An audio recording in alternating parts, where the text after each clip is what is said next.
வாழ்ந்தார். வாக்கிங் போவாராம். அப்படி இருக்கும், குதிரை மாதிரி இருக்குமா ரெண்டும். அப்படி கையில தங்க வாட்ச்லாம் கட்டிட்டு தான் வாக்கிங்கே போறது. ஒரு திருடன் பார்த்துருக்கான் இந்த செல்வந்தரை. கிட்ட வந்து ஒரு நாள் சொன்னானா, சார் உங்க வீட்டுல இந்த வாரம் திருட போறேன் சொல்லிட்டு போயிட்டானா. ஒரு கலக்கமாயிட்டார். நாயை திறந்து விட்டுருக்காரு ஃபுல்லா. வீடு ஃபுல்லா திறந்து இருக்கு. லைட் எல்லாம் ஆஃப் பண்றது இல்ல. 3வது நாள் பெல் அடிக்கிறான் காலையில 5 மணிக்கு.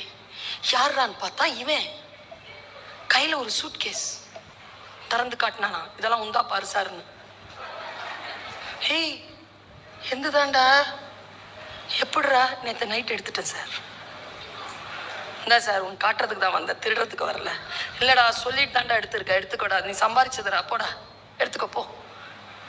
அவன் போகும்போது ஒரே ஒரு டவுட்டு, இதோட என் பேச்சு முடியுது.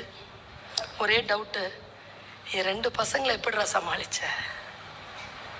2 பசங்க நல்லா தானடா இருக்கு, மயக்க மருந்தெல்லாம் கொடுத்ததா தெரியலையே, இதுங்களுக்கு தெரியாம எப்படிடா வந்துட்டு போன? தெரியாமலாம் வந்துட்டு போல சார், தெரிஞ்சுதான் வந்துட்டு போன.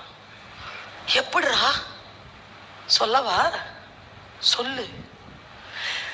எத்தனை வருஷமா வளர்க்குற சார்? 6 வருஷமா. என்ன சார் சோறு போடுற? கறி, சிக்கன்? நான் மத்தி மீன் போட்டேன் சார். சாப்பிட்டுருச்சாடா? அந்த விளாட்டுது பாரு. சாப்பிட்டுருச்சு சார். சரி போ, போய் கதவை மூடிட்டு 2 நாயையும் கொண்டு வந்து நடு வீட்டில் உட்கார. இதுதான் நாயை நடு வீட்டில் உட்கார வைக்கிறது. 2 நாயையும் நடு வீட்டில் உட்கார வச்சு சாஷ்டாங்கமா காலில் விழுந்துட்டாங்க. மன்னிச்சுக்கடங்க, 2 பேரும் மன்னிச்சிடுங்கடா. அப்பா உன் ருசி தெரியாம வளர்த்துட்டேன்டா.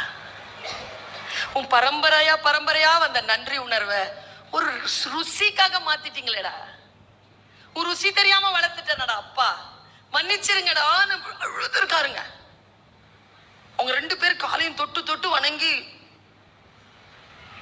அழுது உடனே அதுங்களுக்கு என்னமோ புரிஞ்சு போச்சுங்க. ருசிக்காக பரம்பரைக்கான அந்த விசுவாசத்தை விட்டுட்டோன்னு புரிஞ்சிருச்சு 2 நாய்க்கும். ஒரு நாய் 2 நாயும் இப்படி உட்கார்ந்து இருந்திருக்கு, சாஞ்சி கூட உட்காரலையாங்க. 9 நாள் தண்ணி குடிக்கல, டாய்லெட் போல, சோறு சாப்பிடல, எதுவும் செய்யாம 9 நாள்ல ஒரு நாய் செத்து போச்சு. இன்னொரு நாய் 11 நாள்ல செத்து போச்சு. அதுக்கு புரிஞ்சிருச்சுங்க அதுங்க தப்பு பண்ணிருச்சுன்னு. சென்சிட்டிவ்.